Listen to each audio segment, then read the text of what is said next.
અમદાવાદમાં નવા વર્ષની ઉજવણી કરવા મોડી સાંજથી જ લોકો ઉમટી પડે છે અને ખાસ કરીને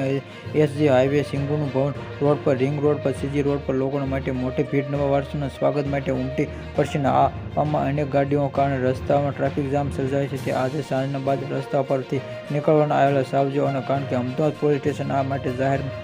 બહાર પાડ્યું છે કે આજે અમદાવાદમાં રસ્તે નીકળતા લોકોને 100% કારણે એસજી હાઈવે રાત 8 વાગ્યે તે વાહનનો પ્રતિબંધ મુકાય છે. સીજી રોડ પર સાંજના 6 વાગ્યે બંધ દેવામાં આવશે. વિકલ્પ આ રૂટને નીકળતા જાહેર 31 આ ઉજવણીના રાત્રે નીકળતા લોકોને આહવાન થયેલ રસ્તાને પોલીસ દ્વારા આ બીજી તરફ કર્યો માર્ગના બંધ થશે અને અમદાવાદ રસ્તા પર રહેલા બંધ કાંકરિયાને કારણે મોટી સંખ્યામાં મુલાકાત આવનાર આ પાર્કિંગ ઝોનના આ ઉસ્કાર 8 6 વાગ્યા સુધી 1 વાગ્યા સુધી પર પ્રતિબંધ મુકાય છે અને સ્ટેડિયમના પરિસર સુધીના 6 વાગ્યામાં વાહનો અડચણ નહીં. દારૂ અને અમદાવાદ 31ની આ ઉજવણી લોકો માટે રંગમાં ભંગ પડી હતી અને કાળજી રાખવા માટે કારણ કે પોલીસ દ્વારા લગભગ 16 પ્રકારની ડ્રાઈવર ચલાવવામાં આવી રહી છે કે ડ્રાઈવરની કાર્યવાહી ડ્રગ ડ્રાઈવર મામલે